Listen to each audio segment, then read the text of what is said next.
Olá, sou o pastor Paulo Campos. Estamos aqui agora para dar início à nossa live. Como eu avisei na última semana, que na live de hoje nós vamos falar sobre o significado, a tipologia bíblica da estátua do sonho de Nabucodonosor. Então nós vamos analisar hoje aqui alguns detalhes dessa estátua, que na verdade é uma das passagens do Antigo Testamento que mais causam curiosidades bíblicas. Quando se fala da visão, do sonho de Nabucodonosor, quando ele tem o sonho daquela imagem construída de vários materiais diferentes, isso separando a cabeça, o peito e os braços, o ventre, a coxa, os pés, isso causa uma dúvida e, na verdade, uma curiosidade bíblica muito grande para as pessoas que talvez ainda não tiveram o privilégio de estudar com calma Daniel capítulo 2. É bom lembrar que, antes de iniciar aqui falando da estátua, gostaria de lembrar que o final dessa estátua, pois a estátua fala no capítulo 2 de Daniel, precisamos analisar ela do versículo 1 ao 49 do capítulo 2 de Daniel. Mas o final dela, quando chega ao pé, ela se completa pelo capítulo 7, quando Daniel tem uma visão de 4 animais. Ele vê um leão com 2 asas, um urso com a costela na boca, ele vê um leopardo com 4 cabeças e vê um animal espantoso. E nós vamos analisar sobre isso. Possivelmente, nessa live de hoje, nós vamos meditar na estátua e vamos ter que deixar para a próxima live os animais, porque senão o tempo, a live fica muito extensa. Então analise comigo. Quando nós lemos Daniel capítulo 2, do versículo 1 ao 49, vai nos contar a interpretação de um sonho.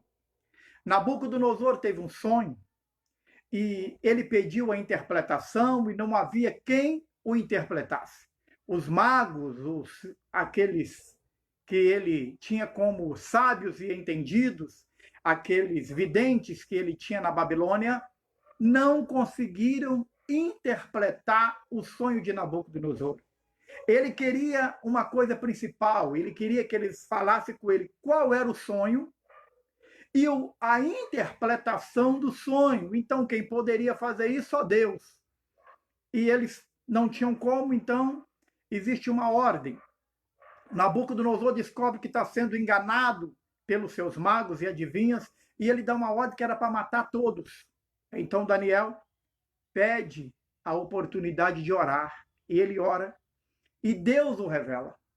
Quando Deus revela o sonho e a interpretação, a Bíblia diz que então Daniel louvou o Deus dos céus e falou de um Deus poderoso, adorou o Deus que revela os segredos, que conhece as trevas, mas com ele habita a luz. E Daniel se apresenta diante de Nabucodonosor para dar a interpretação do sonho que Nabucodonosor teve. Primeiro eu gostaria só de lhe falar quem foi Nabucodonosor. Nabucodonosor foi o segundo maior rei do Império Babilônico. Pai de Nabucodonosor havia fundado a Babilônia em 605 a.C. O nome dele era parecido. Nabopolassar era o nome do pai de Nabucodonosor. Neste mesmo ano em que ele funda o Império Babilônico, logo que ele fundou o Império Babilônico, Nabucodonosor passa a reinar com a morte do seu pai. E o Império Babilônico cresceu, foi extenso. E agora entramos no sonho em que ele teve. Quando Daniel começa a contar para Nabucodonosor o sonho e a interpretação, Daniel pega detalhes. E como eu gosto de lembrar sempre os irmãos, quando a gente está em aula de teologia, ou até em púlpitos na igreja, ou nas nossas lives, o segredo do conhecimento bíblico está nos detalhes. É conseguirmos enxergar aquilo que está atrás das linhas. Conseguimos observar detalhes principais que vão nos trazer conhecimento e nos fazer compreender as Sagradas Escrituras. No sonho, Nabucodonosor vê uma estátua que a cabeça era de ouro, ouro puro. O peito e os braços eram de prata. O ventre e as coxas eram de bronze. As pernas eram de ferro. E os pés eram meio ferro e meio barro. Quando ele está observando este sonho, quando ele está observando essa estátua, e ele começa a olhar, ele vê uma estátua que ele, Nabucodonosor, não entendeu nada. Ele vê a cabeça de ouro, tá? O peito e os braços eram de prata. O ventre e as coxas eram de bronze. As pernas de ferro, e ele observa que os pés eram divididos. Não tinham um material só. Os pés eram meio ferro e meio barro. Agora, tudo isso o assustou, sim. Mas o mais complexo que ele viu é que, após ver toda essa estátua, ele vê uma pedra cortada, não por mãos. Ou seja, uma pedra que foi cortada, mas não foi por mãos. Não teve ajuda humana nenhuma para cortar essa pedra. E essa pedra veio sobre os pés, meio ferro, meio barro, e derrubou a estátua. E esmiuçou tudo. Esmiuçou o barro, o ferro, o bronze, o prata e o ouro. Esmiuçou tudo. E veio um vento e levou isso tudo embora. Na interpretação, Daniel começa a esclarecendo isso para Nabucodonosor. Ele mostra que a cabeça era o Império Babilônico. A cabeça de ferro era o Império da Babilônia, dominado pelo Nabucodonosor. Nabucodonosor dominava sobre muitos reis da sua época. Por isso, no capítulo 2, versículo de número 37, Daniel chega a chamar ele de Rei dos Reis, porque ele dominava sobre os outros reis do seu tempo, aqueles reinos em que ele havia vencido.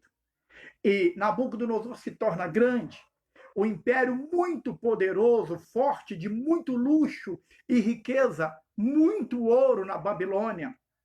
Um historiador grego chamado Heródoto, ele chegou a escrever que até o trono de Nabucodonosor era de ouro maciço, era de ouro puro. Então, o Império Babilônico foi muito bem representado pela cabeça de ouro. Ouro, demonstrando que a magnificência da Babilônia, a riqueza financeira em ouro, pertencia ao Império Babilônico sobre o reinado de Nabucodonosor. Só que Daniel lhe mostra uma coisa importante na interpretação. Depois que o reino dele passasse, depois que o reino dele deixasse de ser o maior reino do mundo, viria outro reino que não seria tão forte como em grandeza e riqueza como a Babilônia, mas que viria depois do reino de Nabucodonosor. Sabe o que acontece aí? Aqui, já falei que a cabeça de ouro era o Império Babilônico de Nabucodonosor. Mas não podemos esquecer o peito de prata e os braços de prata apontava para o Império Medo-Persa, que surgiria após Nabucodonosor, que venceria Nabucodonosor e se tornaria o maior reino do mundo antigo no momento. Para quem não sabe, havia profecia bíblica sobre isso, que Ciro levantaria um império, que Ciro venceria a Babilônia. Isso está registrado nos anais da Bíblia Sagrada, nos anais da história, e eu gostaria de lembrar você disso. Eu não vou entrar em detalhes de como Ciro libertou o povo de Israel. Isso eu falei numa outra live, quando eu falava, acho que até no domingo passado, quando eu falei a forma em que o povo de Israel foi liberto da Babilônia para voltar para reconstruir o santuário em Jerusalém. Mas o fato é que, através daquela profecia, 150 anos antes de Ciro aparecer na história, capítulo 44 e o capítulo 45 de Isaías é claro em falar sobre isso. E ali demonstra algumas coisas principais que eu gostaria que você analisasse comigo, acompanhasse depois isso na sua Bíblia em casa, lesse isso com muita calma. Deus avisa que ele visitaria a Babilônia e que um outro rei tomaria a Babilônia e todos os reinos do seu tempo. Deus fala 4 coisas importantes sobre o império de Ciro. Deus avisa que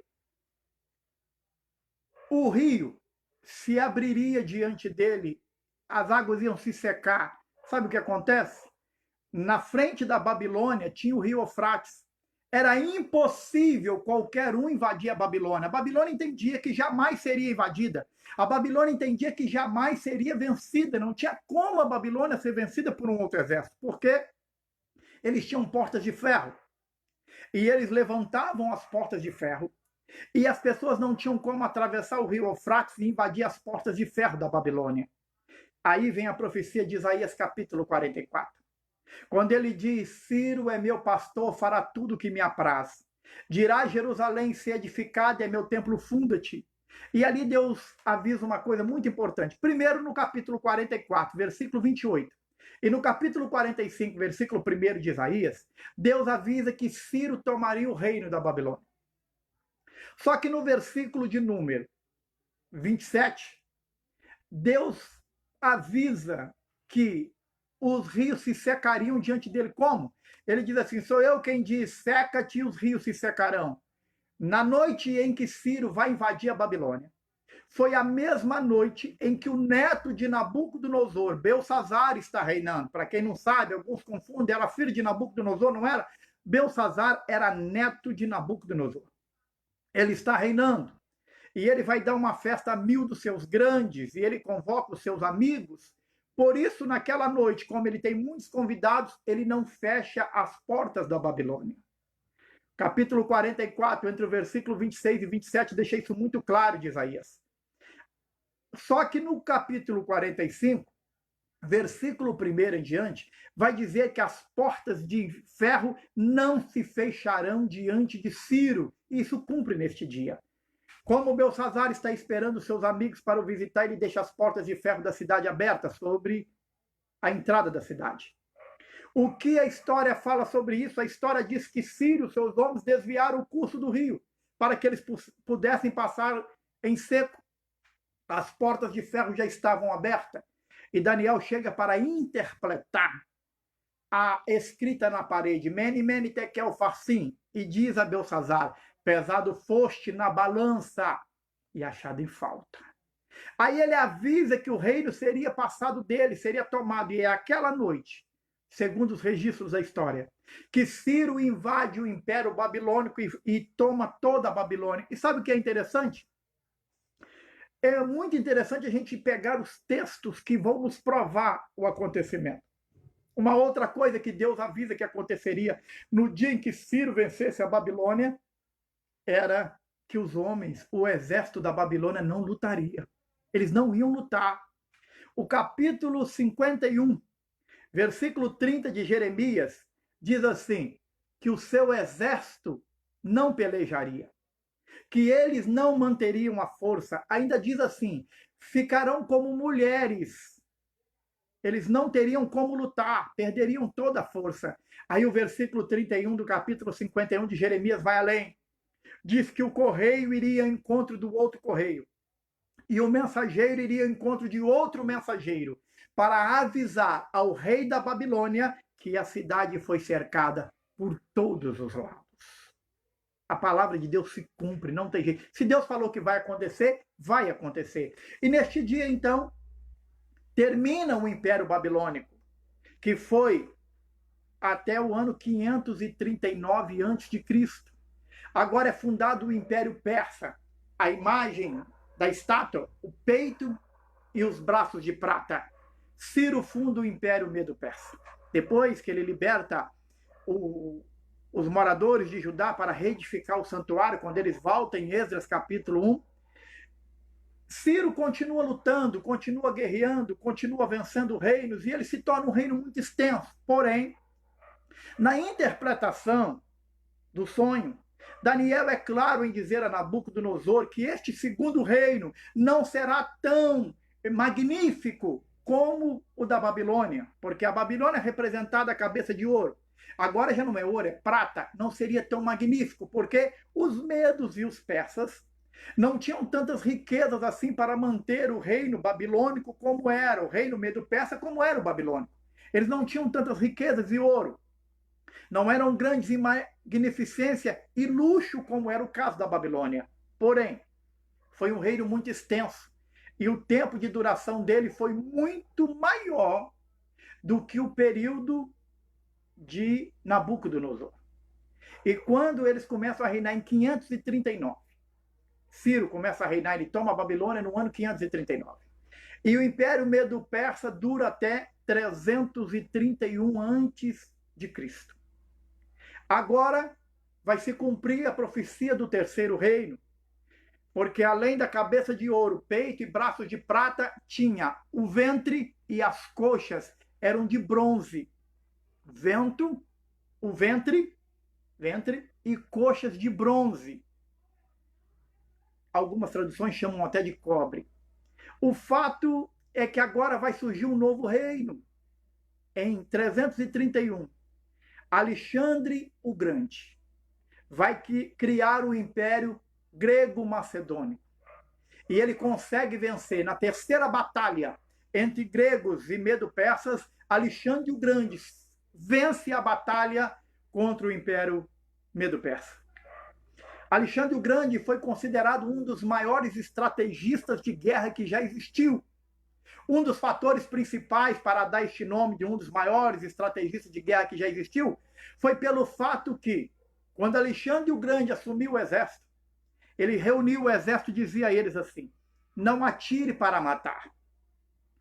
Atire no braço e na perna, não atire para matar. E quando ele era questionado pelos soldados, que os soldados falavam assim: mas por que não podemos atirar para matar? Ele explicava por quê. Porque quando você mata alguém do exército inimigo, os seus companheiros, os seus amigos, ficam irados contra nós e vêm com muito mais força. Mas quando você atira na perna, quando você atira no braço, esse soldado não morre, mas ele fica machucado e não consegue andar sozinho. Aí ele vai precisar de 2 a 3 soldados para o trazer de volta. Então você não vai eliminar um soldado, você vai eliminar de 3 a 4 soldados de uma vez. E por isso Alexandre o Grande se torna o grande conquistador de batalha. Ele vence o Império de Ciro. Alexandre o Grande agora fundou o Império Grego-Macedônico e se torna um império muito forte. Sabe por quê? Ele era simbolizado pelo ventre e coxas de bronze. Os historiadores dizem que tanto a armadura, capacete, o escudo e os machados dos soldados de Alexandre o Grande eram feitos de bronze. Eles eram de bronze. E olha que interessante. Passa o tempo e no ano 168 a.C., vai surgir agora as pernas de ferro. Vamos recapitular? Cabeça de ouro a Babilônia, de 512 a 539. Peito e braços de prata, o Império Medo-Persa, de 539 a 331. Agora chegamos nas pernas de ferro da estátua que Nabucodonosor vê no seu sonho. E Daniel, é claro, lá no versículo 39, ele vai dizer que assim como o ferro esmiuça a pedra, este quarto reino esmiçoaria tudo, ia chegar destruindo e acabando com tudo, vinha derrubando tudo. E então surge, na batalha em 68, a Batalha de Medina. A República Romana vence o Império de Alexandre o Grande. A República Romana, que foi chamado pelo historiador Edivar Gibbon de a monarquia de ferro, porque regia com mão de ferro, embora Roma ainda não era uma monarquia. Então a República de Roma venceu, e foi o império que mais durou, porque ela vai de 168 a.C. até 476 depois de Cristo. O Império Romano, ele começa a agir com mão de ferro. E na era cristã, no princípio da era cristã, o que Roma faz, através de mão de ferro, começa a dominar todas as religiões de Roma. E criam então a frase Pax Romana, que seria a paz de Roma. E forçam para que se tornasse uma única religião e começam a trabalhar em cima disso. Então, gostaria que você só entendesse essa parte. Roma agora já venceu o Império de Alexandre o Grande. E agora começa um grande império romano que se estende ao longo da história. Se pegarmos só a história de Roma, teríamos que ter pelo menos umas 3 lives para dar tempo de mencionar sobre toda a história de como Roma agia sobre os cristãos. Porém, como estamos falando da estátua, vamos nos ater aqui à estátua. Logo após as pernas de ferro que simbolizavam e apontavam para o Império Romano, Nabucodonosor viu no sonho que os pés eram meio barro e meio ferro. E Daniel diz isso para ele, que uma parte deste reino permaneceria firme, mas a outra parte seria de barro e não teria tanta força assim.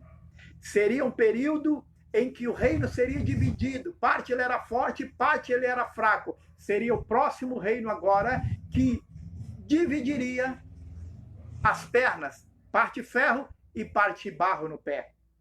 Seria o momento em que o Império Romano seria dividido. Isso aqui vai nos falar sobre as 10 tribos bárbaras que invadiram Itália. Essas 10 tribos bárbaras invadiram a Itália, foram os fundadores da Europa. Agora, eu gostaria de analisar com você uma coisa. Como já passamos de 20 minutos da nossa live, se eu for falar agora sobre os pés, metade barro, metade ferro, eu vou ter que te explicar baseado no capítulo 7 de Daniel. Quando ele vê os 4 animais, ele olhou e ele viu o leão com 2 asas, ele viu o leopardo que tinha 4 cabeças, ele viu um urso que tinha uma costela na boca e ele viu um animal espantoso. Agora, chegaríamos ao ponto em que aquela pedra não tirada com mão humana, isto é, não nada do homem, não foi tirada com mão, seria uma coisa divina que veio e esmiuçou este reino, e o vento levou, e essa pedra se tornou como um monte grande e dominou sobre toda a terra. Eu gostaria de ter a sua companhia para terminar essa live na próxima terça-feira, às 19 horas. Sabe por quê? Para te explicar com calma sobre os pés dessa estátua, metade barro e metade ferro, eu vou ter que te explicar também os 4 animais que Daniel viu na sua visão do capítulo 7, para que entendamos o que acontece agora com o Império Romano, até que chegamos no período do reinado de Cristo, que foi aquela pedra que derrubou e destruiu toda a estátua. O sonho de Nabucodonosor foi uma revelação de mais de 2.600 anos de história, que pegou do Império Babilônico até o Império do Reino de Cristo, do Cristo eterno, do Salvador da nossa alma. Então, eu vou parar por aqui. Espero que você tenha entendido bem sobre a cabeça, o peito e os braços de prata, a cabeça de ouro e sobre o ventre e as coxas de ferro, de bronze, melhor dizendo, as pernas de ferro. E agora sobre o pé, metade barro e metade ferro, nós vamos ver na próxima terça-feira. Próxima terça-feira, às 19 horas, eu espero poder contar com a sua presença aqui para juntos examinarmos as Escrituras. E eu estou começando do sonho de Nabucodonosor, dessa estátua, porque daqui para frente eu gostaria de fazer uma sequência de lives que vamos falar sobre a escatologia bíblica. Precisamos entender o que é que está acontecendo no nosso tempo. Precisamos entender por que está sobrevindo tudo isso. Enquanto homens ficam se degladiando por coisa dessa vida, preocupados com reinos dessa vida, se degladiando por causa da política desse país, do outro país, a política mundial, precisamos compreender que as Sagradas Escrituras já nos advertiu de tudo que você quer saber sobre os dias presentes, sobre o futuro, está nas Sagradas Escrituras. E vamos ver isso no decorrer das lives nas escatologia bíblica. Deus te abençoe poderosamente. Que o Senhor te abençoe e te guarde. Que o Senhor faça resplandecer sobre ti o seu rosto e tenha misericórdia de ti. Que o Senhor sobre ti levante o seu rosto e te dê a paz. Muito obrigado pela sua presença. Se puder, compartilhe a nossa live aí. Deus te abençoe sempre.